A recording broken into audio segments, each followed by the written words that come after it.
Assalamualaikum dan salam sejahtera. Insyaallah Dr. Anissa kali ini akan membawakan tentang breastfeeding teknik, iaitu hisapan bayi dalam bahagian 2.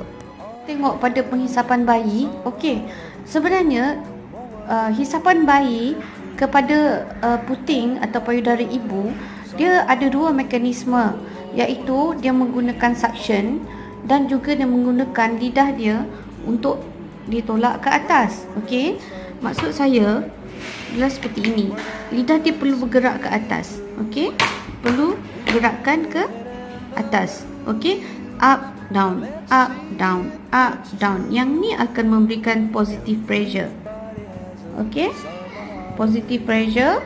Okey, yang akan menolak puting ni, ya, puting atau areola ibu, ya, katalah ini areola. Okey, areola, dia akan menolak areola ibu ni ke atas. Okey, dan memancutkan susu daripada saluran ni, ya, ada kelenjar-kelenjar, dia akan memancutkan susu ni keluar. Okey, dan dia bila dia tolak ini, gerakan ni tolak ke atas, susu terpancut dan baby hisap. Okey, dia suck.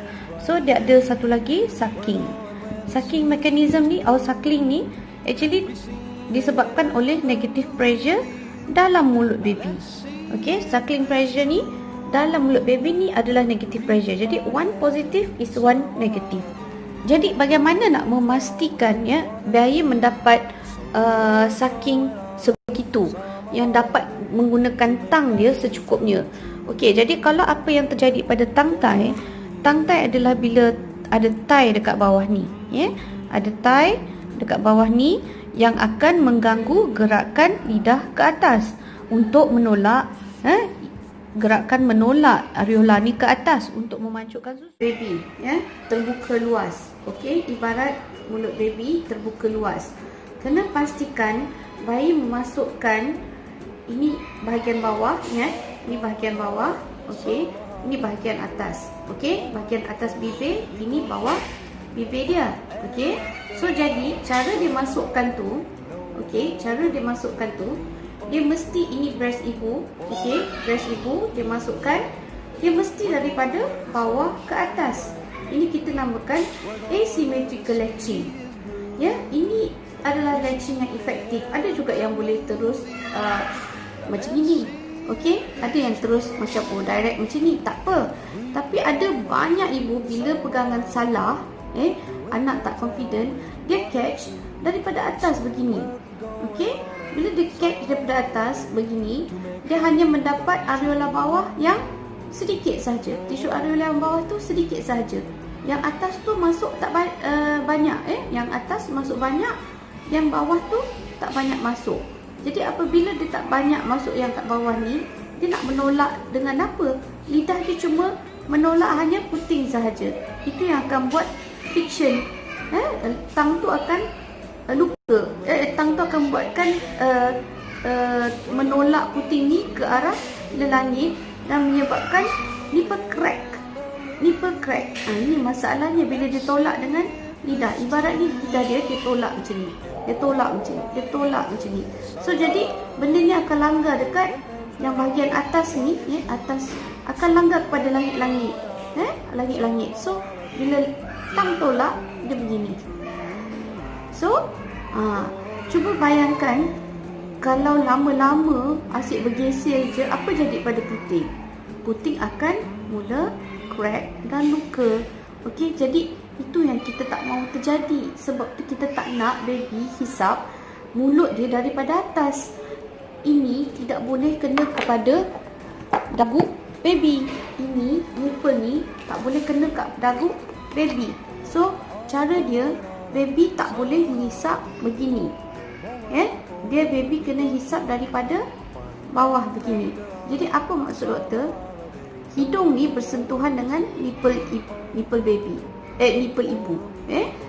Hidung ni bersentuh dengan nipple ibu dan baby catch begini. Dia catch, dia buka up macam ni. Jadi dia catch daripada bawah. Dia bukan catch daripada atas. Yang berlaku selalu adalah dia catch daripada, dia begini, dia begini. Dia catch daripada atas begini. Jadi nipple ni kena kat dagu. Ini tak betul. Once nipple dekat bawah, dekat dagu, dia akan catch daripada atas. Itu yang jadi nipple crack. Okey? Ibarat seperti yang saya kata mulut ni tadi. Okey, dia menghisap daripada atas. Okey? Kalau daripada atas, hanya sedikit sahaja areola bawah ni yang akan diambil untuk ditolak oleh tang. Okey, untuk ditolak oleh lidah baby. So jadi apabila dia jadi begitu, dia akan menghisap dan ini areola areola dan puting tidak masuk baik dengan baik. Jadi dia akan nipple crack. So crack, luka, akan crack sebab dia akan bersentuhan dengan langit-langit. Okey, dan juga gusi baby akan mula menggigit, menggigit puting, menggigit puting sebab gusi yang bawah, gusi yang atas akan cuba menggigit untuk maintain suckling. Dia begini, dia gigit, dia gigit gum tu. Jadi dia akan pastikan supaya dia maintain suction, dia dapat maintain puting tu jadi tit dalam mulut, jadi dia terpaksa menggigit dengan gusi dia. Jadi yang tu pun akan buatkan nipple crack. Sebenarnya apa yang akan jadi bila kita menyusu dengan teknik yang tak betul atau keep on pumping, sebab pumping macam doktor cakap tu, dia tidak menggunakan lidah, tak ada positive pressure daripada sini untuk suck, untuk tolak susu tu. Okey, katalah kita okey, kalau yang mana yang berjaya AP Mum tak ada masalah clog duct, alhamdulillah. Tapi ada beberapa yang berlaku case, banyak juga case sebenarnya, almost every day doktor jumpa case macam tu. Okey, sebab dia tidak keluar habis susu yang berbaki tu. Okey, so jadi katalah ada susu yang tertinggal, katalah susu memang ada, susu memang tak akan pernah habis. Tapi what happen bila kita suck, suck ataupun baby latching tak betul atau suck pakai pump, dia tidak, susu tu ada fat, curds, so jadi benda ni curds ni protein lah kan, dia bercampur-campur, dia bergumpal-gumpal, and then lepas tu dia kadang-kadang dia boleh menyebabkan perkumpulan di sini, especially kalau kita punya saluran susu ni dia actually dah kena radang. Banyak sebab kenapa kita punya saluran susu radang. Kadang-kadang kita punya pressure daripada atas, tangan kita, okey, jari-jari kita ni kadang kita massage atau kita press dengan teknik yang tak betul, kadang-kadang akan mengalami kelukaan pada kita punya ductus tanpa sedar, ataupun kita pressure too much, sampai kita punya saluran ni jadi sakit, cramp dan sakit, dan ini sebenarnya banyak lagi faktor-faktor lain yang akan menyebabkan saluran kita ni akan jadi luka dan juga sakit lah kiranya, damage. So bila dia damage, dia inflame. Okay, so jadi bila dia inflame, dia craggy, so jadi fat molecule, curds, everything ni dia besar tau. So dia besar, dia nak lalu dia tak boleh, sebab lama-lama dia akan melekat, dia akan menyumbat. Okay, so dia menyumbat, dia jadi macam sampah sarap kat situ. Itulah yang doktor selalu panggil, cakap rusty pipe syndrome. Okay, rusty, okay, pipe yang rusty. Okay, rusty pipe syndrome yang lama-kelamaannya dia akan buat jadi block, duct block. Jadi susu ni nak keluar tak boleh, yang fat molekul tak keluar. Yang keluar mungkin yang cair sahaja, macam molekul yang kecil-kecil, lactose, protein whey, okay, water, and vitamins, and antibody, apa semualah yang keluar tu semua keluar, tak ada masalah. Tapi yang fat ni tak keluar, fat ni tertinggal dekat belakang. So fat ni adalah kalori. Sebab tu kadang-kadang dalam kes rusty pipe syndrome yang menyebabkan plug ducts, okay, so plug ducts ni yang akan menyebabkan susu kita tu akan jadi cair, susu akan jadi cair, dan ia akan membuatkan baby tidak puas menyusu, okey, dan juga berat tidak? Bila terlalu banyak fat tidak tinggi, laktos je yang banyak, ia akan menyebabkan kadang-kadang najis baby dia a bit loose dan warna dia greenish color.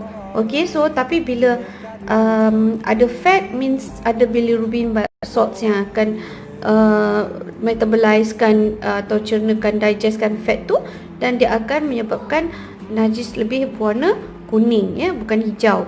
Okey, so jadi kita pada situ kita dah tahu dah sebenarnya ada banyak clot ducts atau plug ducts. Okey, so dan baby pun berat tak naik begitu baik, dan masalah yang paling kita risau sekali adalah akan terjadi di mana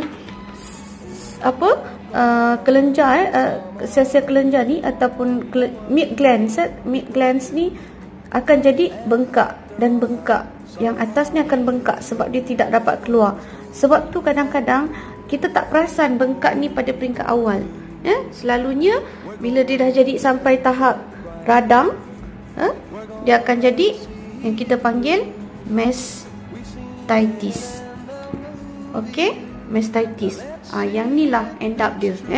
Asalnya cuma ada banyak fat yang tertinggal, rusty pipe syndrome dan plug ducts, lepas tu susu jadi cair, berat tak naik, lepas tu at the end mak akan kena radang mastitis. Kadang-kadang berat naik sebab baby menyusu dengan kerap compare dengan selalu, dia macam tak puas-puas, jadi ibu kerap bagi, tapi still risiko yang untuk ini kita tak boleh nak elakkan, sebab benda ni you akan rasa ada biji-biji. Kadang bukan keseluruhan breast, ada satu lam-lam, gitu yang kita kena check betul-betul. Sebab tu doktor tak suka kalau mak datang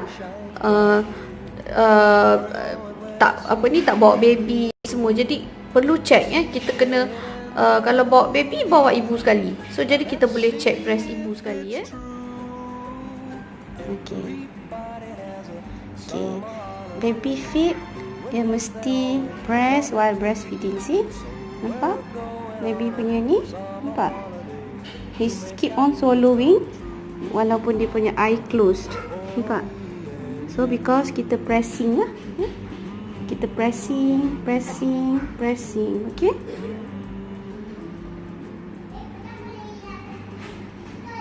so kalau baby sleepy kena buat macam ni.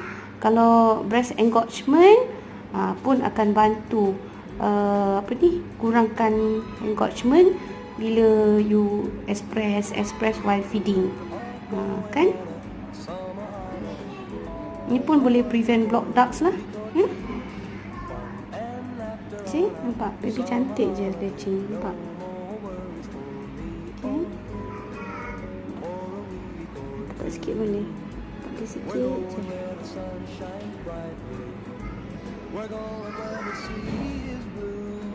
Gerakan lidah bayi sangat penting untuk hisapan yang efektif. Setiap masalah pasti ada penyelesaiannya. Nantikan episod yang seterusnya dan terima kasih.